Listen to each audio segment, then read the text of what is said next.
So the pros and cons, Toro is great. The pros is that they offer you protection plans. The pros is that, they allegedly, they screen the people before they actually are allowed to rent on the platform.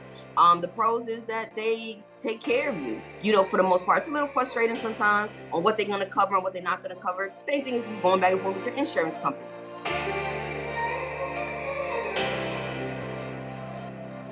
Welcome to the Share the Wealth Show, where minority professionals can learn to escape the racial wealth gap and catapult themselves into abundance. Your host, Nicole Pendergrass, grew her net worth from being negative to multiple six figures. Join her on her investigative mission to expose secret strategies of the wealthy so we can all have the tools needed to build the life and legacy we were created to possess. Now it's time for the show.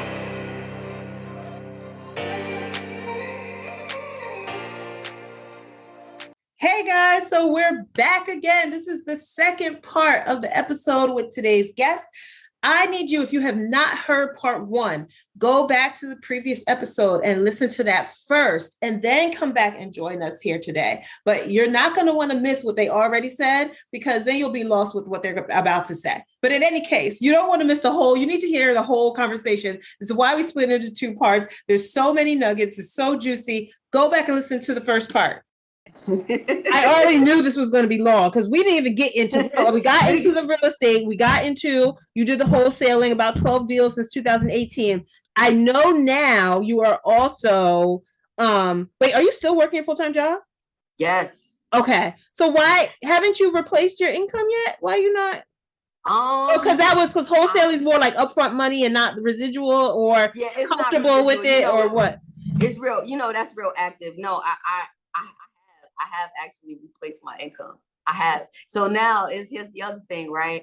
Is now switching the mindset, like switching, like completely turning off the employee, like completely shut it down and move it over into this quadrant, right? And go full steam ahead. I mean, you're talking about benefits, 401k, pension, stock options. You talking about 4 figures a week.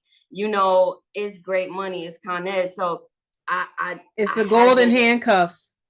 It's the golden handcuffs. Yes, it's the golden handcuffs. Oh, so that's all. And you know what? I've decided.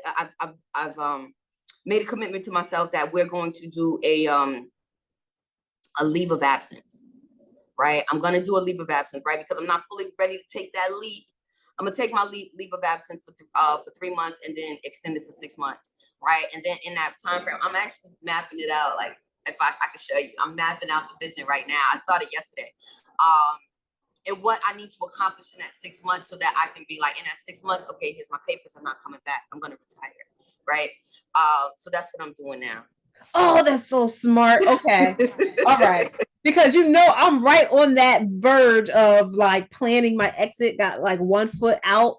But what my transition was going to be was finding a part-time remote position, so that one, I could be free from having to stay in the New York City area, which is more expensive. I could see how far my dollar stretches, like moving down south or somewhere like that.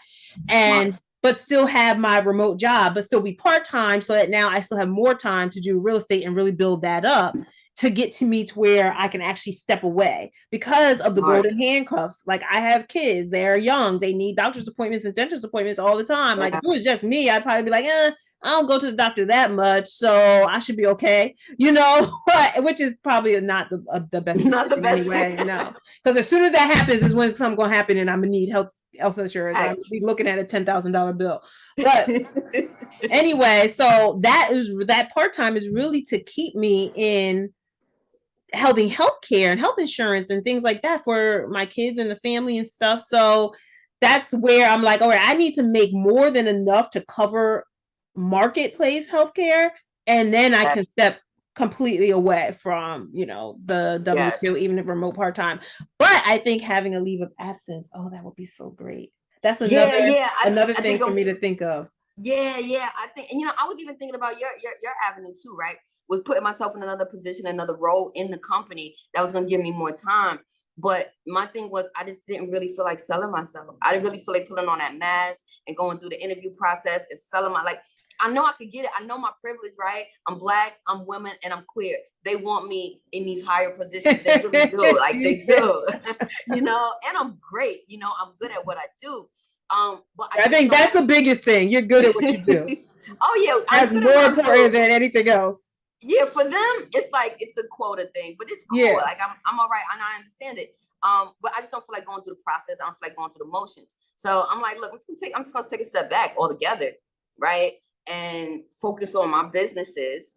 And hopefully, at that 6-month mark, I could be like, all right, this is it. Or I'm coming back. I come back. All right. That's a good. All right. And they've got me something else to think about in my head to give me that time. Sometimes you just need space. You don't have time to think. Yes. Like when things are so busy and you're always at work, at home with kids and all these other things, it doesn't give you that time to actually have the brain capacity to sit and think about the next steps and actually implement and be more intentional because you're always putting out fires. Right. Yes.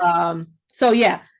Jeez Louise, it's already 30 minutes. Okay. We gotta talk about the cars. Let's do it. We gotta talk about the cars. So actually that might be my next step. Don't give up on the car before I get started. We're supposed to be partnering. All right.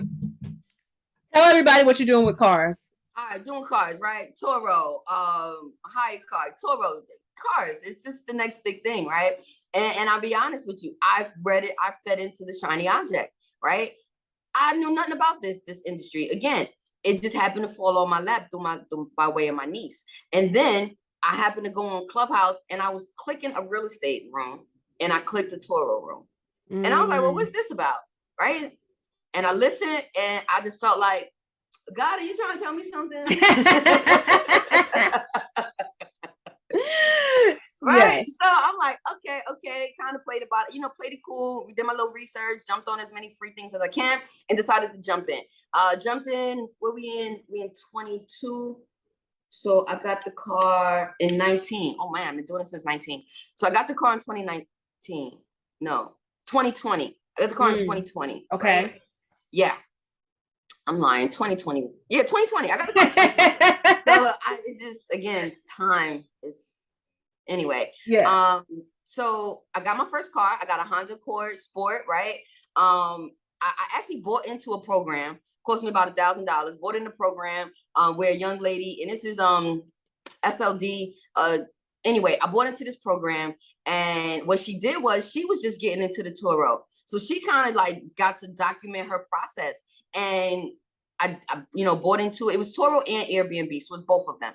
Mm-hmm. So and she's like actually taking us to dealerships, what to ask for, how to get it in your business name, and taking us like really, really hand by hand, hand in hand, step by step. All right. So I'm gonna have to get that link to that program from you so I can put it in the show notes if people are interested. Got you. But keep going. Got you. So in my one-on-one with her, we was talking about Accords because she had got herself in Accord. And I asked her, I said, why did you get yourself in Accord? Because she has obviously high, luxury vehicles as well. And she was just like, because you can't rent Accords.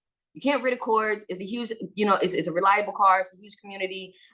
People love Accords. They're stylish. But then she going into the whole spiel, and I'm like, okay, you're right.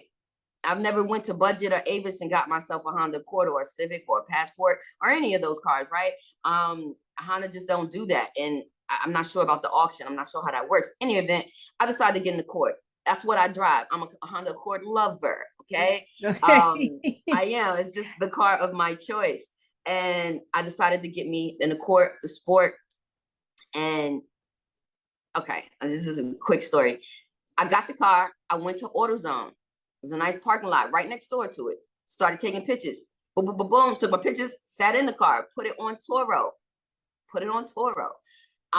Got home. My niece seen it. On Toro? She seen it on Toro and reserved it. By the time I got home. Yes. Did she not even know that it was you, or she knew it was you? No, she knew it was me. She saw Ardranae Byer. It came up. She was just looking for cars in Linden. I put Linden. She needed a car to get back and forth to work. And she said, my car popped up. She said, Ardranae. She called me too. She reserved it. And she said, Titi, did you get the car? And I said, yeah. And she was like, I reserved it. I was like, you did. Yo, that's Yeah. crazy. Yeah. And from that day, I don't see the car. I had it on Toro and it's making money, right? I'm making like 1,200 a month. The car note was four and change, and then the insurance. So it was about 550 for everything. So I'm like, okay, this is cool, right? So I get more cars, and then I learn about the private aspect of it, right? You can go private. You can take them off the platform if you want. So basically, going private is kind of like having your own car rental agency. Yes, yes, you are direct to customer. Wow. So one, there's a couple things. One, I want you to tell everyone, because I know how you finance that car. And then two, I want to know I guess what the pros and cons are of being under the Toro umbrella versus doing it private. Okay, cool. Great questions. How did I finance the car? My first car is strictly financed under my name.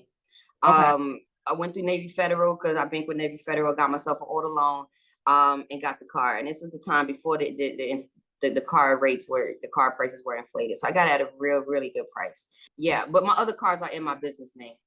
Because I've then learned how to do that and decided. How difficult was it to get it in your business name? It wasn't difficult at all. I did PG one car. And this was a brand new What's LLC. PG? Oh, I'm sorry. Personal guarantor. Okay. All right, one of them. But it was just so strange how they did it. They PG for one car, but the other car I didn't have to PG for. Two different banks. So I got them both in my personal name. Oh, we need the I'm banks. sorry. So which bank did you PG and which bank didn't ask for PG? PG was TD. Okay. Capital, no PG. Okay. Yeah, Capital One. Mm-hmm. And you got them under your business. Did your business need like credit build up first? No. Again, I just created that LLC, Driven USA. It's not even 2 years old. I mean, at that time, it was a few months old, to be honest with you. Okay. I just gave it to the guy because the guy we kind of was working over the phone. I didn't even have to go to the dealership. And I was like, listen, try this in my business name. And he did. And he's like, yo, you got approved.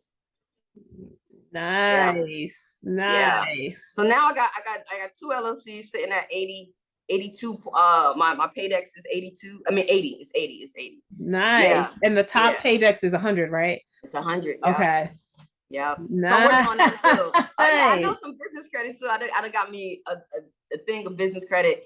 Man, that's what I'm gonna use to get my properties, use other people's money. So I was able to do that as well. All right. And then we were saying the pros and cons against Toro versus private. Private, everything is on you, right? When you direct the customer, everything is on you. The insurance, so you have to go and get the proper insurance. That's going to be commercial insurance, right? You want to do, some people do it with their regular insurance, but again, if they find out, you get yourself into some trouble. It's not what I want to do. I want to be as legal as possible. So I went to commercial insurance where got commercial insurance through Lula. And then I also what? Lula, Luli. Oh, okay. Lula. Okay. Correct. Lula. I used Lula. I was going with ABI. ABI is American Business Insurance. I was going with them for a little bit. However, when the car is not, they only insure you when the car is not being rented on the platforms, right? But they give you a mileage restraint. So it just didn't work out with them. But they're a great company and their rates are much cheaper than Lula. Okay. However, I got Lula, and then I also got rental cover, which is a supplemental insurance for the guests. If they choose to go that route, it's just extra coverage. Okay. Which I always push my guests to do that. But it's totally up to them.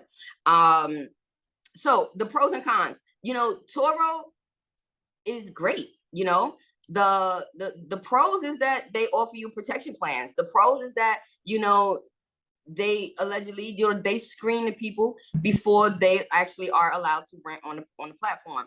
The pros is that they take care of you, for the most part. It's a little frustrating sometimes on what they're going to cover and what they're not going to cover. Same thing as going back and forth with your insurance company. The cons are you have to split your profits with them.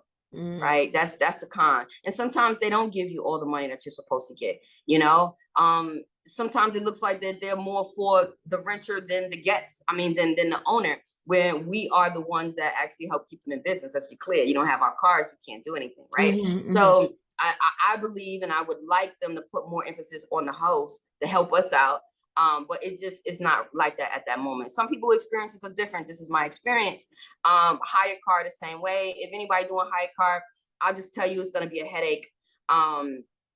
Dealing with hire car, just enter at your own risk. So I want to be completely off the platforms because one, I want to keep all money. I want to be responsible for all of it. I want to have to go to Toro, wait for them to give me a response, to tell them what they're going to do with my damaged vehicle, right? Let me deal with that.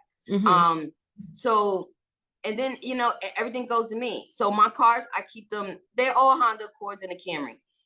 Around the same price range, $450 a week. Everyone seems to have I had them at $475. It wasn't a big deal, but I dropped it because I'm not greedy. I'm really not. I look at what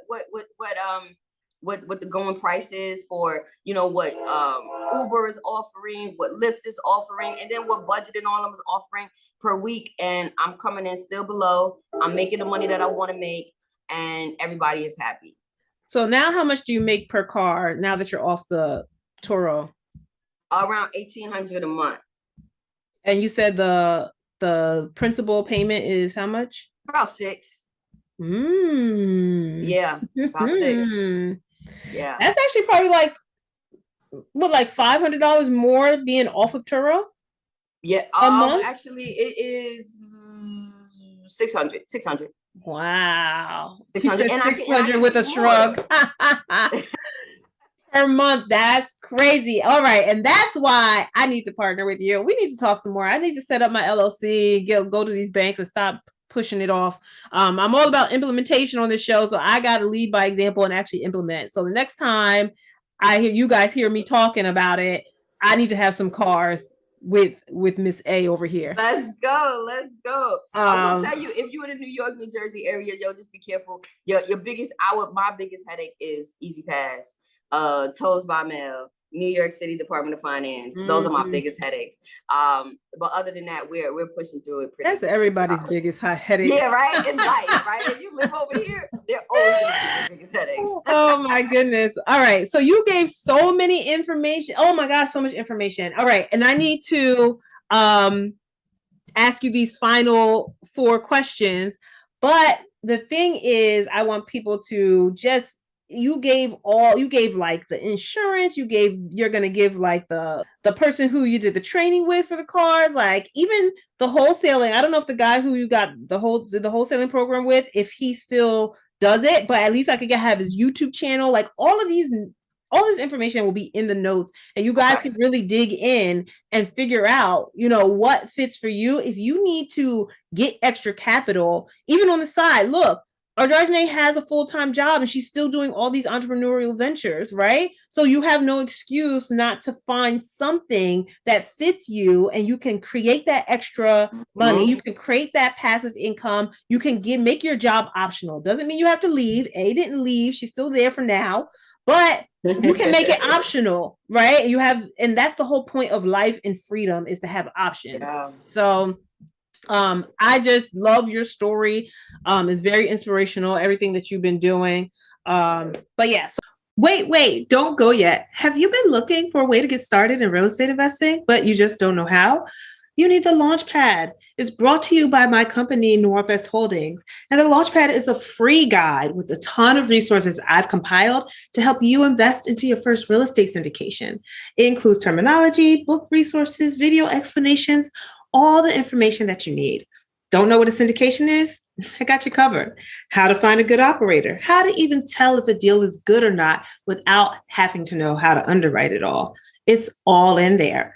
The Launchpad is designed to help launch you into the next stage of your investing career and get you invested into your first multifamily syndication as a passive investor, meaning you can be a landlord and own a piece of a large apartment building, but still go about your day-to-day life without having to stop and learn every single detail about what's under the hood and how it all works.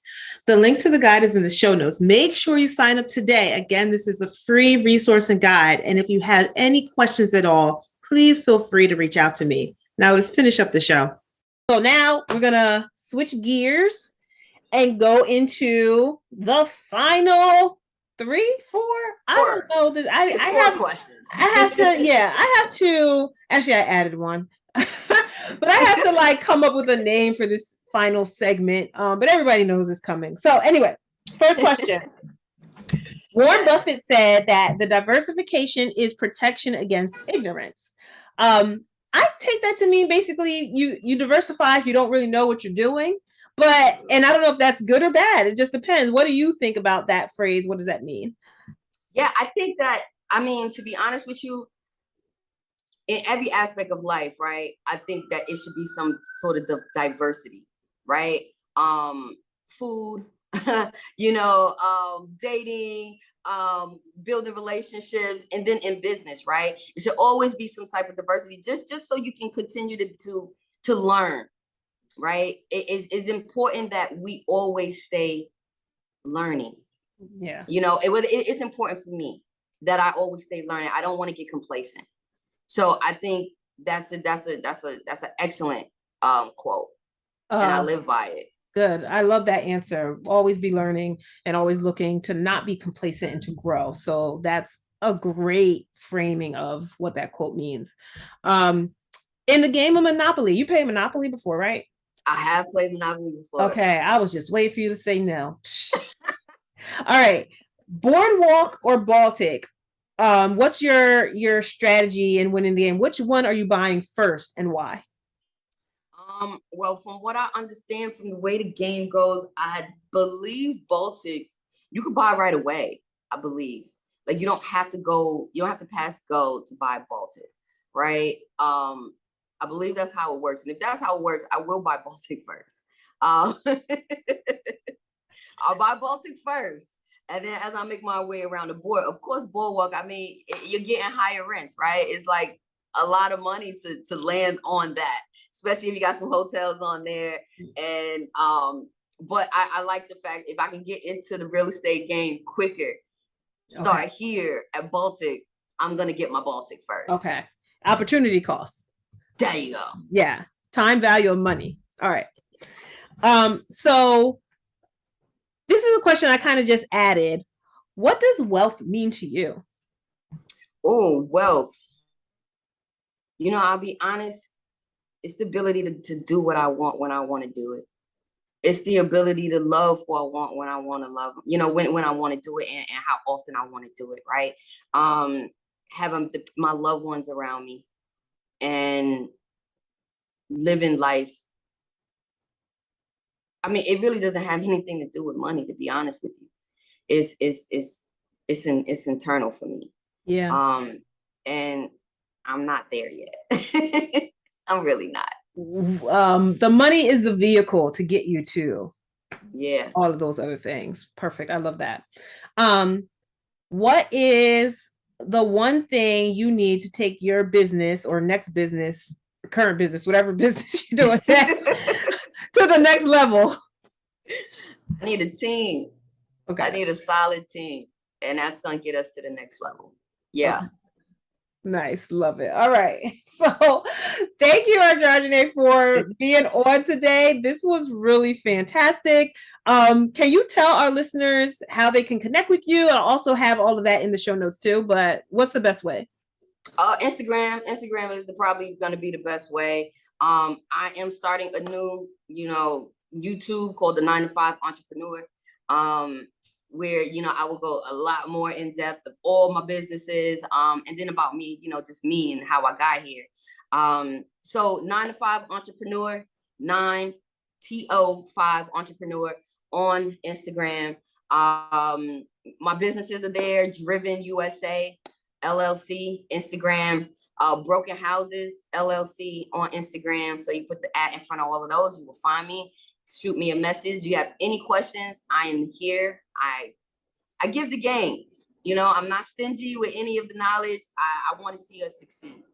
Yeah. And I could tell just by all the game you gave today. So that's great. If people ain't taking notes or writing it down, that's on y'all. We're trying to share the wealth here, right? So I can't share it if y'all don't take it. That's not sharing. But anyway, so thank you so much. Again, yeah, this was fantastic. I really appreciate you coming on, and we're gonna chop it up a little bit. I can't wait. Let's go. All right.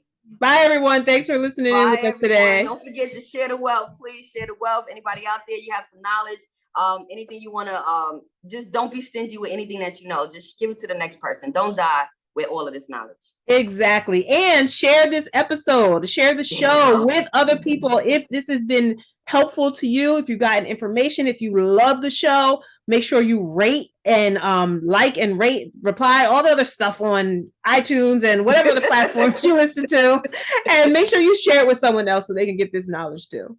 Yes. Thank you, Nicole. Appreciate you. Peace out. Peace out. Did you love this episode of Share the Wealth Show? Be sure to connect with Nicole by following her on LinkedIn, Instagram, or Facebook. If you picked up any of the gems that were dropped by today's guest, make sure you not only put them in your bag, but if you know of someone who would benefit from this information, don't keep it to yourself. Share the wealth and make sure to leave us a rating and review. We'll see you for next week's episode. Subscribe so you'll be notified.